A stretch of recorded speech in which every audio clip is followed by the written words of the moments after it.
نحمده ونصلي ونسلم على رسوله الكريم بسم الله الرحمن الرحیم۔ آسیہ ملونہ کی رہائی کے سلسلے میں تحریک لبیک یا رسول اللہ نے جو امت مسلمہ کا قرضہ اتارنے کے لیے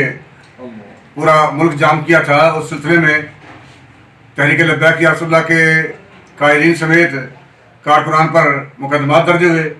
پورے پاکستان میں سب سے زیادہ خطرناک مقدمہ شیخوپورہ والا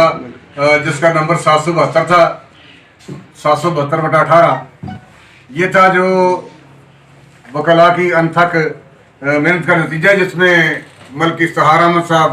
آوان ایڈوکیٹ سپریم کورٹ، احسان علی عارف صاحب ایڈوکیٹ ہائی کورٹ اور رانا عبدالجبار صاحب advocate high court of Sheikhupura, یہ سارا کریڈٹ ان کو جاتا ہے۔ اس کا سارا سہرا ان کے سارے، جنہوں نے انت تک محنت کر کے تیاری کر کے مقدمے کو اس طرح فیس کیا ہے، ٹرائل اس طرح کیا ہے کہ یوں سمجھ آ رہی تھی کہ اس میں تحریک لبیک یا رسول اللہ کے کارکنان ملزم نہیں ہیں، بلکہ حکومت پنجاب ملزم ہے، جنہوں نے مقدمات درج کیے ہیں۔ الحمدللہ اللہ تعالیٰ اپنے حبیب کے توسل سے ہم سب کے حال پہ اپنا کرم فرمائے۔ کارکنان کو خراج تحسین پیش کرتا ہوں مرکز کی طرف سے، جنہوں نے استقامت کا مظاہرہ کیا، اور وکلاء کو خراج تحسین پیش کرتے ہیں، جنہوں نے انتھک محنت کر کے ملک افتخار احمد صاحب آوان کی سربراہی میں جو ٹرائل کا حق ادا کیا ہے، مقدمے کے اس طرح کپڑے اتارے ہیں کہ پورے حکومت کو اور پورے عالمی کفر کو دکھا رہی ہے کہ یہ تمہارے مقدمات سارے کے سارے جھوٹ پر مبنی ہیں۔ الحمدللہ سب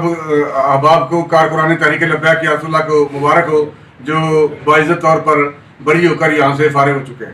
لبیک لبیک لبیک یا رسول اللہ، لبیک لبیک لبیک یا رسول اللہ، تاجدار ختم نبوت زندہ باد، تاجدار ختم نبوت زندہ باد، تاجدار ختم نبوت زندہ باد، زندہ باد۔